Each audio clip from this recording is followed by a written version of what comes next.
She had nothing. No name, no home, no owner coming to save her.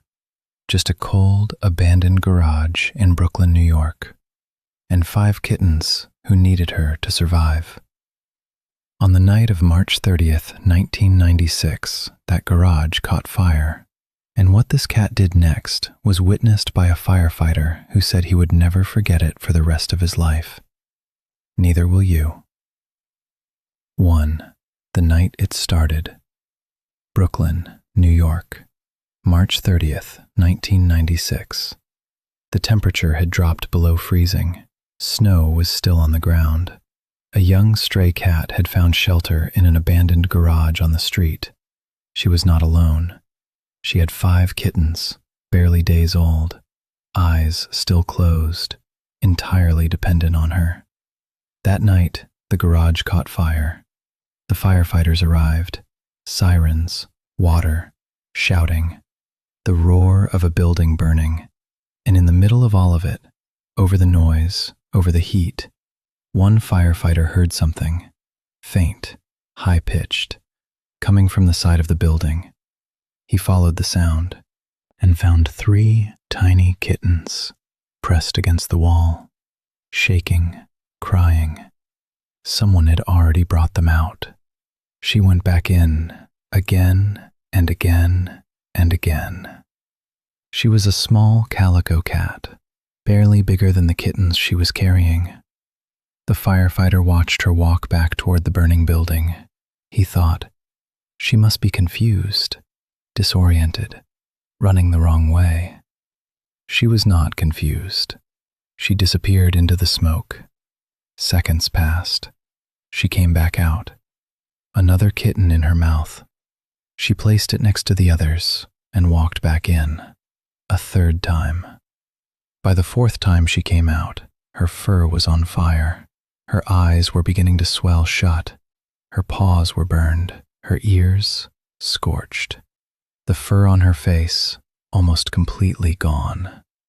The firefighter moved toward her. She turned away from him and walked back in for the 5th time. The last kitten, still inside. She was not leaving without it. All 5 kittens were out. The firefighter watched her stand between them. She could not see.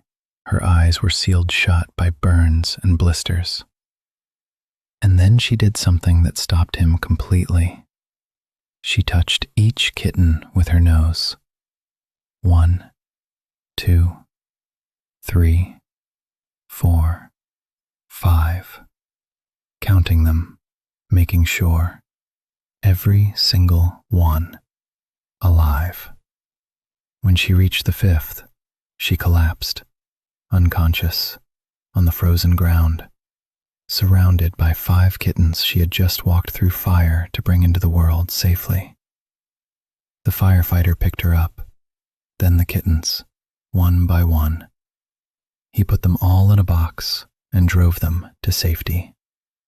What she looked like after.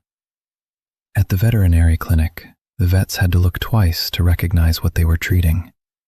Her whiskers, gone. Her ears, disfigured. Her paws, raw. Her eyes, sealed completely shut by burns and blisters. The fur on her face, almost entirely burned away. One vet said, in certain places across the country, a shelter or emergency clinic might have assessed her as too badly burned to survive. They might not have had the resources to devote to her. But they did. For 3 months, they fought for her. And she, having already proven she was not the kind of creature who gives up, fought right back. The staff said she was spoiled rotten and treated like a queen. She had earned it. After. The world found out about her. 7,000 letters arrived at the animal clinic. 7,000 people from across the world writing to say, please let me give her a home. She was given a name, Scarlett. She was adopted. She lived in Brooklyn, the same city that almost took everything from her for the rest of her life. She needed eye drops 3 times a day for the rest of her life. She had a heart murmur from the damage the smoke had done. She lived until she was 13 years old. An award was created in her honor, the Scarlett Award for Animal Heroism, given every year to animals who risk everything for others. She had no owner that night, no one coming to save her, no reason, by any logic, to go back into that fire. She went back 5 times, because they were hers, and she was theirs.